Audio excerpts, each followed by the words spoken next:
If you are an acne prone girly, girl, I am literally right there with you because I have been acne prone literally my whole life. But last year it got to a point where it was the worst I had ever seen it. And I was trying all these different diets, all these different products, like literally everything you can think of. But honestly, it was just making it worse. And I was like, But now I've gotten to a point where, although it's not like 100% clear, you know, there's still a little bit of discoloration or whatever. I'm like, I'll take it. Because my skin has literally done a full 180 and I'm like, okay. So yeah, regardless, the progress is still progressing. Today, I am going to give you 5 tips that have helped me to just majorly transform my skin that have actually made a difference. And also too, the good thing about all these tips is that they are all budget friendly. Okay, so number 1.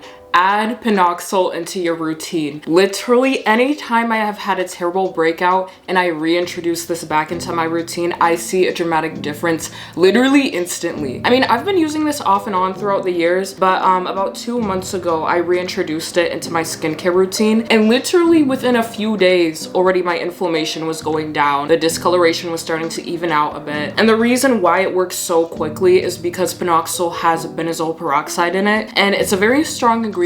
So basically it goes deep into your skin, it kills the bacteria, so it's very fast acting. So yeah, I've been using that for like 2 months now, and literally, you know, these are the results. It's looking great.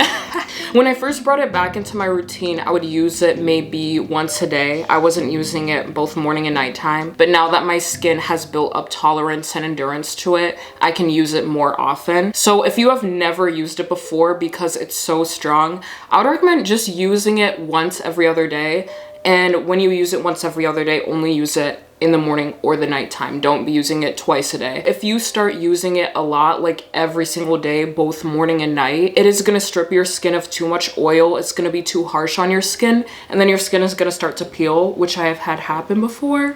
So, you know, just to avoid it, just use it once every other day if you're bringing this into your routine. And it's great too because it is literally like $10. You can get it at like Target, Walmart, Amazon. You can find this literally anywhere. Okay, the second one is extremely unexpected. But eat avocados regularly. This one I wasn't even doing intentionally to help my skin, but it just ended up really helping it a lot. I randomly just started craving avocados out of nowhere, and so I was just eating them all the time. And then I noticed, I was like, oh, my skin is like skinning. Like, what? You don't have to eat it like every single day with every single meal because that's gonna actually, you know, cause discomfort in your stomach, make you bloat. But what I would recommend doing is eating it maybe 3 to 5 times a week, just eating a half of it. It makes such a huge difference. I honestly just eat it plain, but you can like put it in your sandwiches, put it, you know, in your salads, just eat it by itself. Like, there's so much you can do with it. I just love it. It is like packed with vitamin E, vitamin C, so it just like boosts that elasticity and firmness in your skin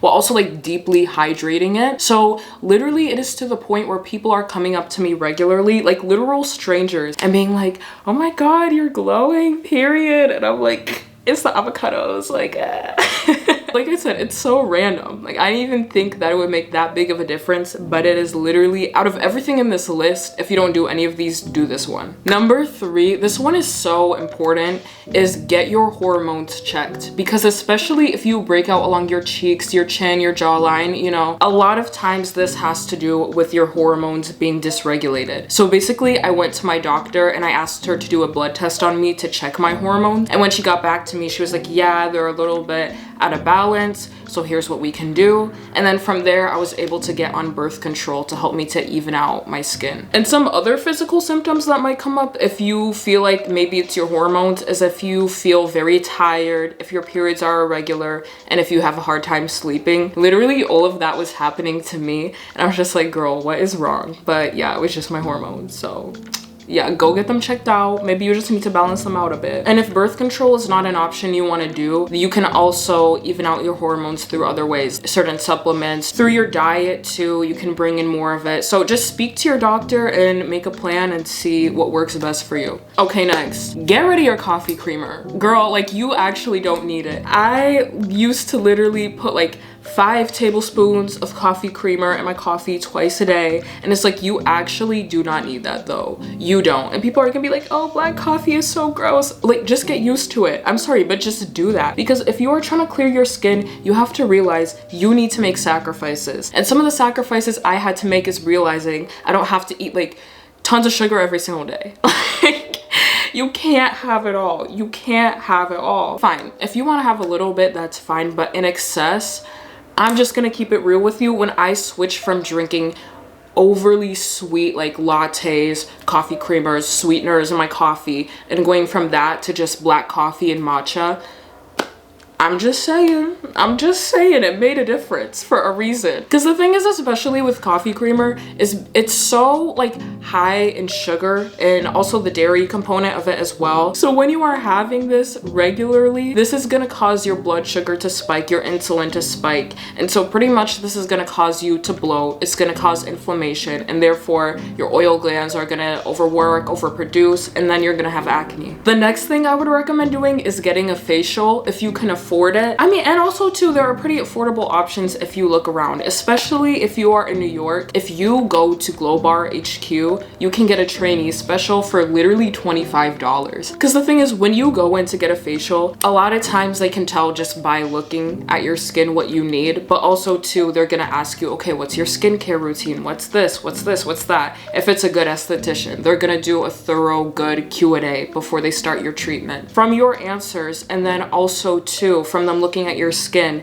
they're going to be able to tell you potentially why you're breaking out. So when I went to go get mine done, they were like, okay, you need to exfoliate your skin a little bit more, which I didn't even realize, because I always heard like, oh, don't over exfoliate your skin, don't overdo it, blah, blah, blah, blah, blah. And so I just didn't really have anything harsher in my routine. It was all very gentle products. But from getting my facial, I realized, okay, let me introduce these products into my routine and like, let me change it up a bit, and it made a difference. And my last tip, it kind of goes hand in hand with what I was just talking about with the over exfoliation. Okay, with exfoliation, just be careful that you don't overdo it, because it's important to have it in your routine. But if you are overdoing it, like every single day you are exfoliating your face, it is too much. And like the thing is, you might not even realize that some of the products you have, they are too harsh and you're using them daily and they are exfoliants without you realizing. For example, I was using this CeraVe moisturizing cream, and because it wasn't like a scrub, I didn't realize that it was really harsh on my skin. I was like, oh yeah, like whatever, it's just this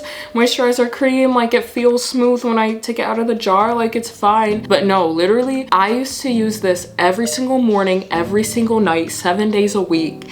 And when I was doing that, my skin was the worst it ever was. I'm just talking about like huge cystic red pimples just everywhere, all over my face, and I just could not figure out what was going on. And then I did some research and I was like, oh, maybe I should tone it down with this one. Maybe I should find something else to like moisturize. You know what I mean? But yeah, when I spoke with a dermatologist, basically her recommendation was to exfoliate 2 to 3 times a week. When you are exfoliating, just be careful what type of products you're using, because you don't want to use like harsh scrubs because it's going to be too much on your skin. Consider something smoother like a serum. That is it for today. These are just a few of the things that like along the past year have really helped me to clear my skin and have it looking better. But yeah, like I said, I'm still on this journey, so if you have any tips, leave them down below. Let's help each other out. And you know, if you found this video useful, you know, if you liked it, please like, please comment, please subscribe. I really appreciate it. Thank you. But yeah, thank you so much for watching, and I will see y'all in the next one. Okay, bye.